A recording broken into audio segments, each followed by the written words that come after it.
Anda bilang, Pak Ustadz, saya ini tersinggung. Saya tersinggung atas ceramah Ustadz. Memang Bapak siapa? Saya pendeta di sini. Mohon maaf, saya tidak ceramah di gereja. Saya ceramah di acara orang Islam. Bagaimana kalau kita dialog antar umat beragama? Tolong bilang sama saya, tugas Tuhan itu menerima doa, mengabulkan doa, dan tugas Tuhan itu menolong. Mengapa Yesus waktu disalib dia berdoa dan minta tolong? Elia sebab tadi, tolonglah aku Tuhan, tolonglah aku Tuhan. Siapa sebenarnya Tuhan? Kami bahas sampai jam 2 malam di rumah Pak Ustadz. Kita istirahat karena saya besok mau ke gereja. Tidak ada titik temu. Dia begitu sampai ke tempat ibadahnya, naik di atas mimbar, dia mengatakan, saudara-saudara hamba Tuhan, hari ini terakhir saya berdiri di mimbar ini, dan hari ini saya keluar dari agama ini. Yang membuat dia yakin itu apa? 3 jari kakinya dipotong, tapi tidak ada setetes darah pun yang keluar.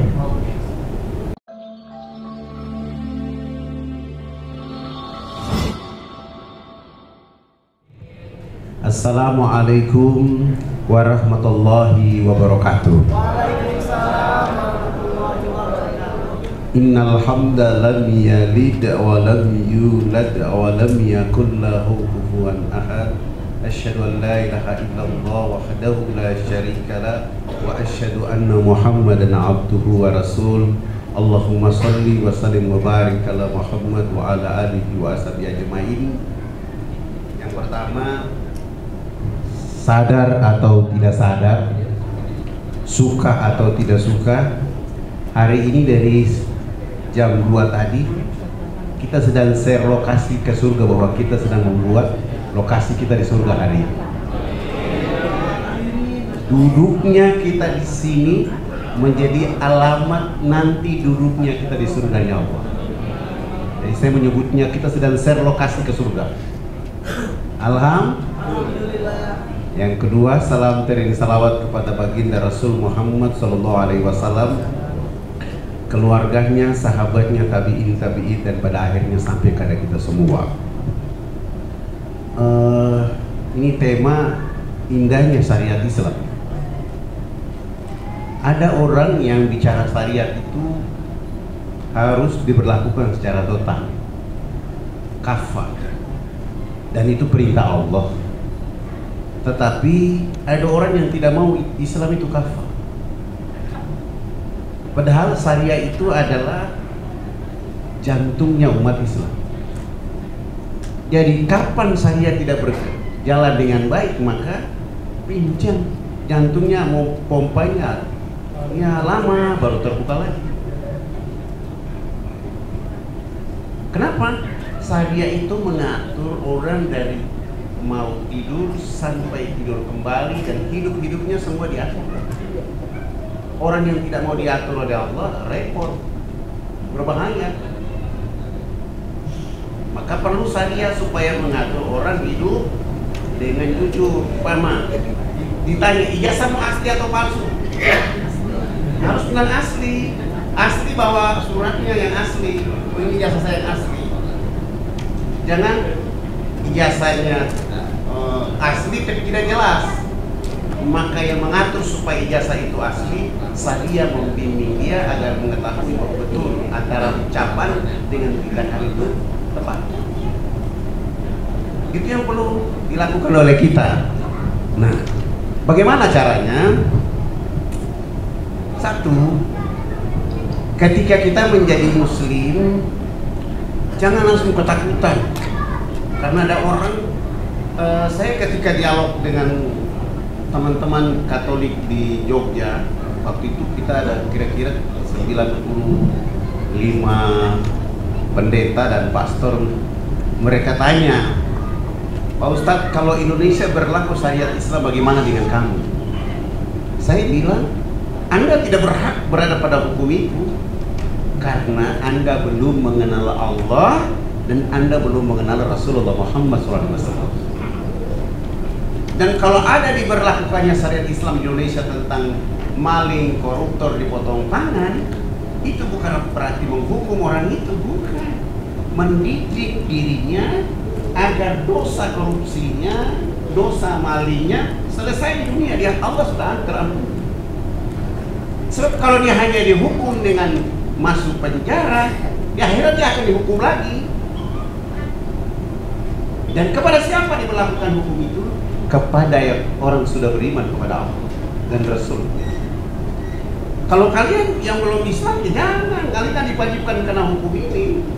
Dan itu harus mampu dicerdaskan oleh orang beriman kepada saudara-saudara kita, supaya jangan orang melihat Islam itu potong tangan lah, Islam itu pedang lah, Islam itu segala sesuatu. Tidak. Ketika seseorang dalam hidup, ketika dia menjalankan Islam itu dengan kafah dalam kehidupan dirinya, keluarganya, maka yang terjadi adalah jantung keluarga, jantung lingkungan, jantung umat Islam itu menghadirkan cahaya-cahaya bagi orang yang belum tersentuh dengan Islam. Jadi bukan dia menjadi kekejaman, bukan.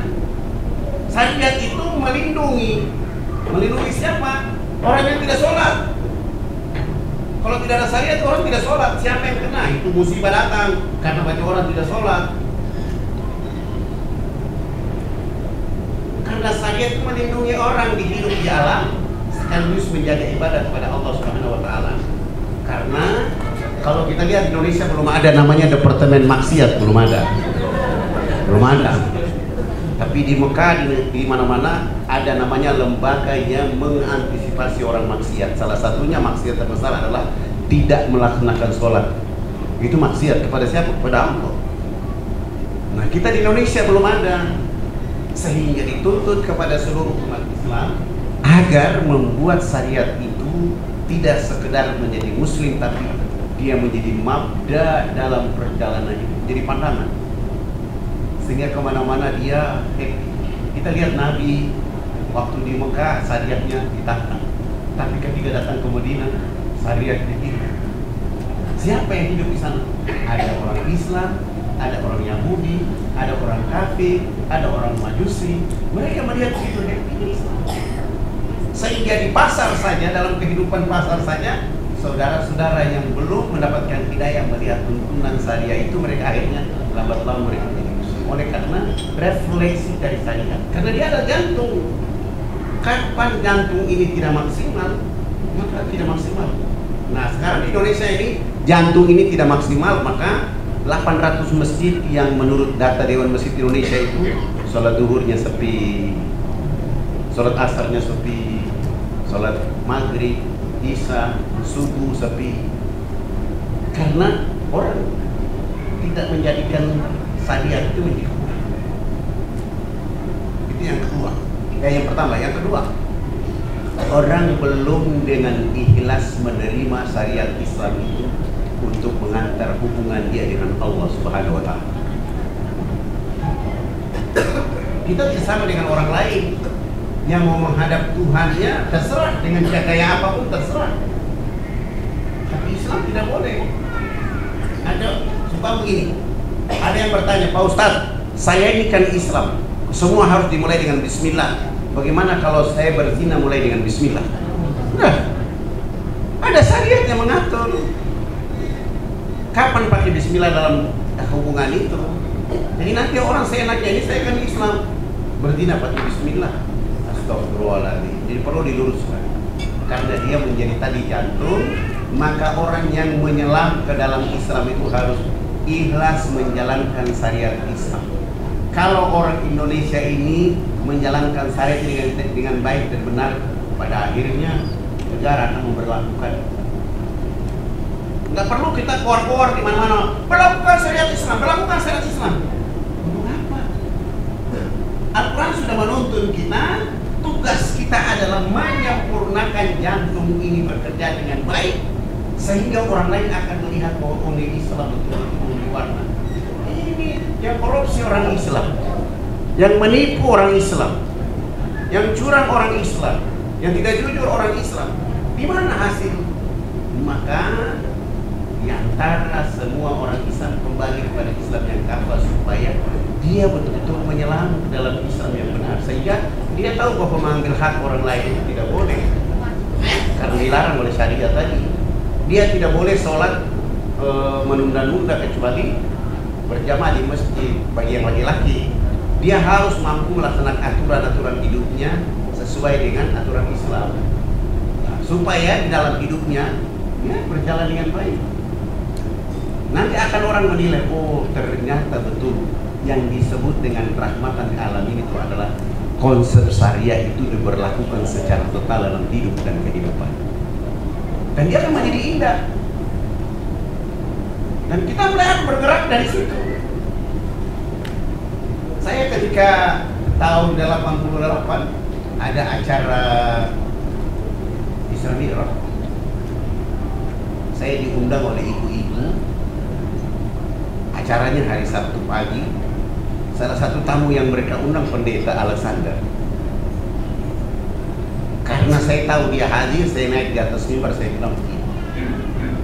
Tidak ada agama di atas muka bumi ini yang diberi peluang dan kesempatan indah oleh Allah kecuali agama Islam. Kenapa? Mereka bertemu dengan Allah menjelang fajar. Mau masuk duha, mereka ketemu dengan namanya pintu syuruk. Masuk syuruk, mereka bertemu pintu duha. Duhur, sebelum duhur mereka ada pintu sunnah. Sampai mereka tidur malam pun hubungannya dengan Allah berjalan. Dan Allah senang menerima mereka. Allah bangga melihat hambanya yang hari-hari memujinya, sehingga Allah bilang sama malaikat, oh malaikatnya, hambaku memujiku. Coba dengar itu malaikat, hambaku menyanjung. Coba lihat, hambaku, lihat mereka bisa melakukan aktivitas hidup itu dengan apa yang telah ditetapkan dalam kitab suci untuk mereka. Itulah Islam. Selesai diskusi, Alexander ini, pendeta Alexander bilang, Pak Ustadz, saya ini tersinggung. Saya tersinggung atas ceramah Ustadz. Memang Bapak siapa? Saya pendeta di sini. Mohon maaf, saya tidak ceramah di gereja. Dia ceramah di acara orang Islam. Bagaimana kalau kita dialog antar umat beragama? Saya paling benci dialog antar umat beragama. Kenapa? Saya bawa saudara saya Islam, abang bawa saudara saya Kristen. Kita dialog, kami itu berkelahi dan bunuh-bunuhan di dalam ruangan. Boleh dialog dengan saya, 4 mata, 4 telinga, dan tempat dialog harus ada AC, ada tempat tidurnya juga, harus sama yang bayar. Yang ketiga, kita tidak bicara Quran dan Islam, kita bicara Bible dan Kristen. Yang keempat, kalau Kristen benar, saya masuk Kristen. Dan kalau Islam benar, bagaimana? Saya juga masuk Islam. Saya tidak tahu, jadi dialog selesai dia pulang. Kebetulan acaranya hari Sabtu pagi. Dia pulang itu sewa hotel. Malam-malam habis sholat Isya dia ketemu saya, dia bilang, Pak Ustadz, katanya saya sudah sewa hotel, kita mau dialog malam ini. Dia datang gini bawa mobil. Di pintu mobil, dinding mobilnya adalah Laskar Kristus. Oh, saya bilang gampang. Saya naik baca Bismillah, doa selesai. Di perjalanan saya mulai bilang, Bapak, abang menjemput saya pakai mobil Laskar Kristus. Bagaimana kira-kira kita bicara keadaan Laskar Kristus? Beliau dia marah. Kita tidak bicara di sini. Bicaranya di tempat yang saya sudah bayar. Oh, ternyata saya menaikkan emosinya. Dia tidak tahu kalau saya lagi mainkan emosinya. Udah sampai di hotel, kali masuk ke dalam ruangan, saya bilang, abang, ini ruangan kan abang yang baik. Saya posisi saya tahu. Saya mohon abang yang berdoa duluan. Subhanallah, dia berdoa. Ya Bapa kami dalam surga, dituduskan dengan namamu di bumi seperti di surga. Terima kasih Engkau telah memberi kepada kami makanan yang secukupnya. Dan terima kasih Tuhan, pada malam hari ini Engkau telah mempertemukan aku dengan seorang domba tersesat. Aku ingin menjadikannya atas nama Engkau Yesus Juru Selamat abadi selama-lamanya. Amin. saya dengar saya disebut domba tersesat. Saya bilang tenanglah. Selesai ini berdoa, selesai. Saya bilang tadi abah yang berdoa, sekarang saya yang berdoa. Saya tidak berdoa tapi saya rukyat dia malam itu. Setelah saya rukyat selesai, saya masuk ke pertanyaan berikutnya. Karena tadi abah yang berdoa duluan, sekarang saya tanya.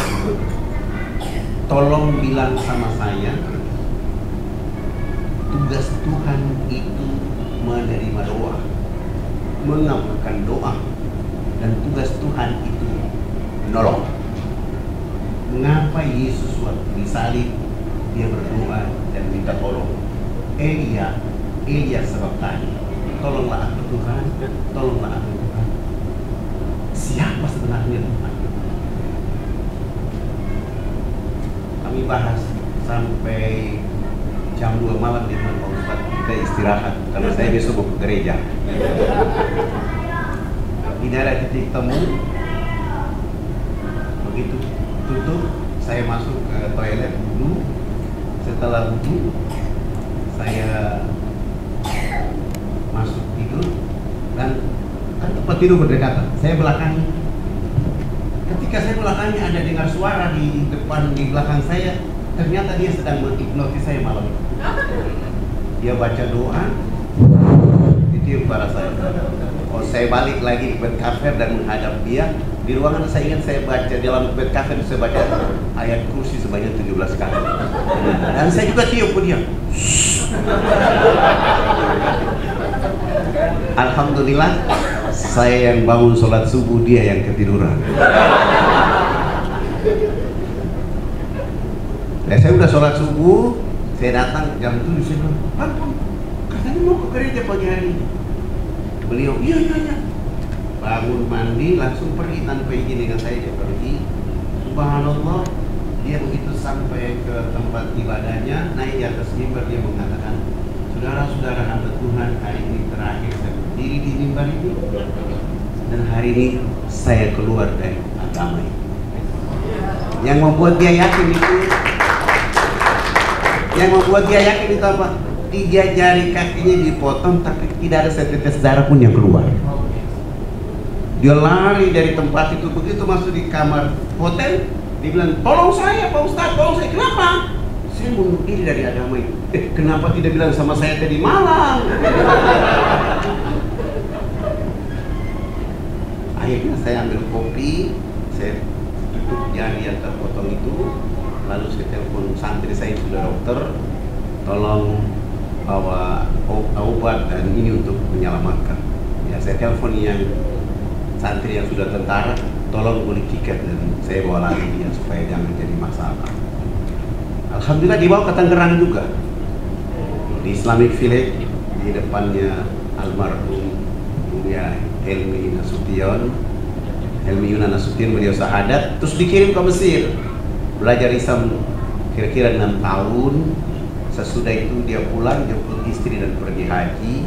Setelah pulang haji, bawa pulang. Kami naik kapal Makassar dari Jakarta, Surabaya, Makassar, Surabaya, mau. Begitu selesai sholat subuh, dia panggil saya, dia bilang, Pak Ustaz, saya sudah masuk Islam. Dan belajar Islam saya bukan di Indonesia, di Mesir. Nah, saya sudah pergi haji, Islam saya sudah sempurna. Pertanyaan saya begini, Ustaz, kenapa 3 jari kaki saya terpotong? Saya bilang, abang haji, 3 ini adalah Tuhan Bapa, Anak dan Roh Kudus. Itu dulu. Sekarang tinggal 1 saja. Qul huwallahu ahad. Dia bilang, iya, jangan kau bahas itu lagi. Alhamdulillah, hadiah dari Allah kepada dirinya. Ia bangun masjid, kira-kira 4 tahun kemudian beliau wafat dalam keadaan sholat subuh.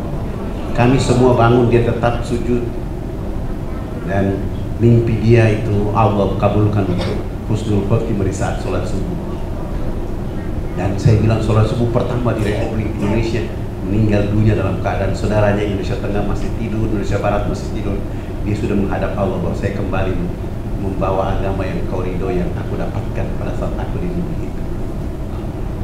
Jadi Syariat itu melengkapi orang untuk menyempurnakan hawa nafsu yang salah menuju hawa nafsu yang real dan diatur oleh Allah. Karena diatur dalam Al-Quran dengan sunnah Nabi itu untuk membimbing orang menuju Shiratal Mustaqim. Dan itu dibimbing oleh Al-Fatihah. Orang kalau tidak punya mindset Alhamdulillahirrahmanirrahim, hidupnya galau. Orang tidak punya mindset Ar-Rahmanir-Rahim, semua hidup ini salah. Orang tidak melihat mindset bahwa ada di dunia ini untuk melihat Malik Yaumiddin, dia harus ibadah. Bagaimana ibadahnya? Harus punya attitude iyyaka na'budu tanpa mengharapkan wa iyyaka nasta'in. Sikapnya harus iyyaka na'budu, melakukan apa saja itu ibadah tanpa menunggu hajat saya dipenuhi baru saya sholat. Kan orang Islam sebagian gitu. Nanti kalau saya mau naik pangkat, saya harus tahajud. Setelah tahajud dapat pangkat, tidak tahajud lagi. Nggak boleh. Dia harus jalan. Kenapa dia harus jalan? Dan tidak harus ada pada attitude saja. Dia harus punya behavior Shiratal Mustaqim. Siapa yang membuat behavior itu hari-hari? Minan nabiyina wasiddiqina wasuhada'i wassolihin. Nggak boleh pada behavior ghairil maghdubi alaihim waladdallin, nggak boleh. Harus an'amta alaihim. Sehingga orang yang menemukan Islam dengan syariah itu, dia akan tanpa beban, jalan kemana-mana tanpa beban. Dia berdakwah, disakiti dia gembira. Dia jadi mu'alaf, disakiti oleh keluarganya, happy karena perjumpaan akhir bersama Allah. Sehingga tenang hidupnya, dia tidak ada beban. Maka dia memulai memberi contoh syariat itu pada sikap hidupnya. Nanti orang akan menilai, ini begini orang, lalu dia akan mencontoh. Dan siapa yang melakukan itu?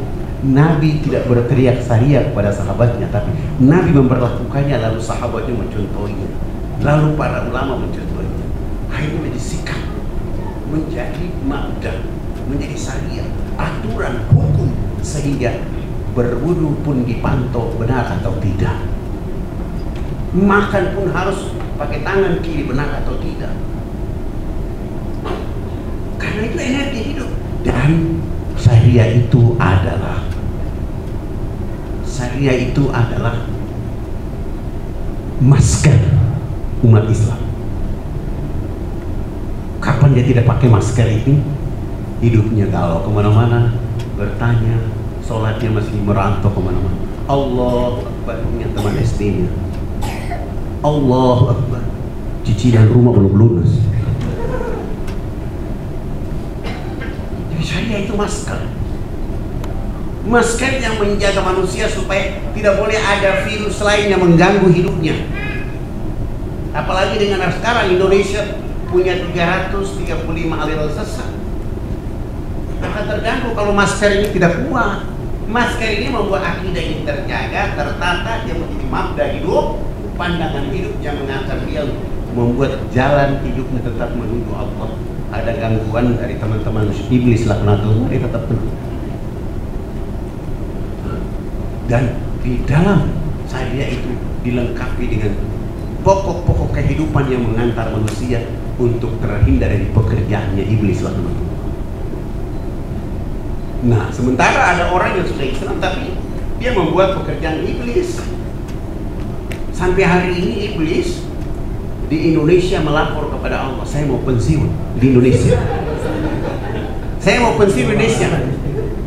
Allah tanya, kenapa kau pensiun di Indonesia? Orang Indonesia itu paling jago dalam maksiat kepada Allah. Maka saya istirahat, cukuplah mereka yang mewakili. Karena syariat tidak jalan oleh pribadi. Kalau kita sudah melakukan syariat itu berjalan dengan lengkap, indah, nyaman, orang yang akan menjadikan kita menjadi contoh. Contoh itu akan menjadi pembicaraan masyarakat. Rahmatan di alam itu, maksudnya itu bukan rasa maksud amin itu ngomong orang lain bercampur dalam agama itu. Bukan.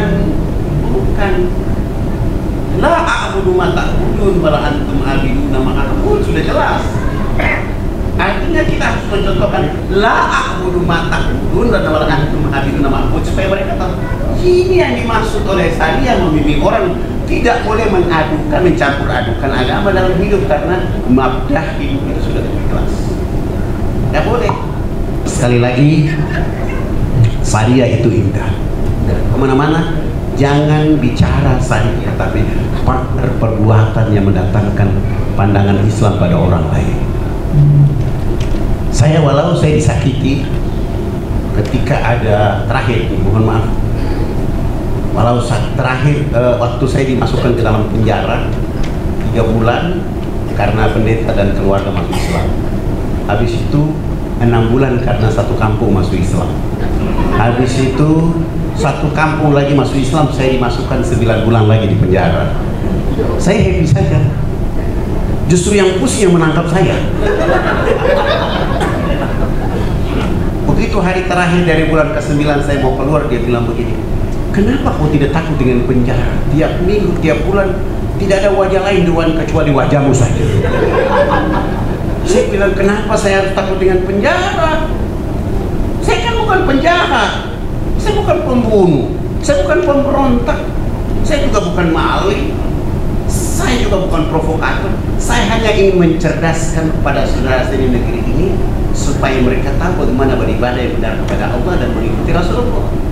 Jadi saya happy. Kenapa saya happy? Abang orang hebat. Saya bersyukur, dan hari ini saya mau kasih perdengaran kepada abang karena abang orang mulia di antara kehidupan saya. Loh, saya kan tangkap Anda. Iya, Anda orang mulia. Kenapa? Anda kasih saya masuk dalam ruangan 3 kali 4 itu agar saya tidak boleh berhubungan orang lain kecuali dengan Allah selama 1 kali 24 jam.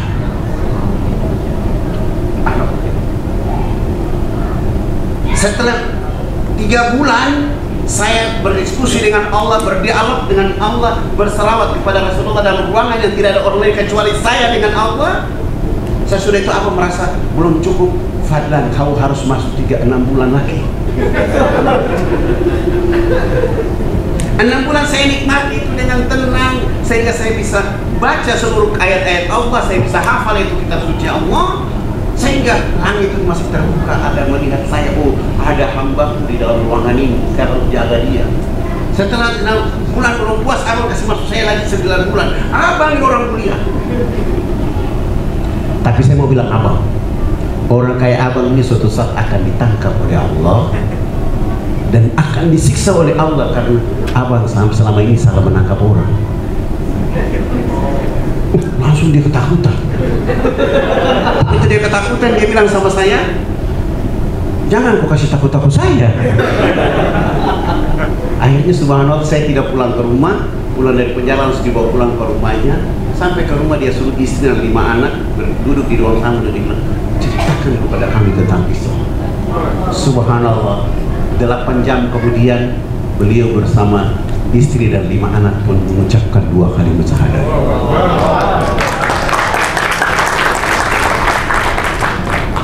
Dan disitulah saya melihat bahwa tidak ada pekerjaan yang paling bergengsi di dunia ini kecuali dakwah. Karena membawa syariah untuk memberikan informasi kepada orang secara baik dan benar. Walau engkau disakiti, walau engkau dilukai, walau engkau disiksa, tapi jangan Allah yang menyakitimu dalam hidup. Wassalamualaikum warahmatullahi wabarakatuh.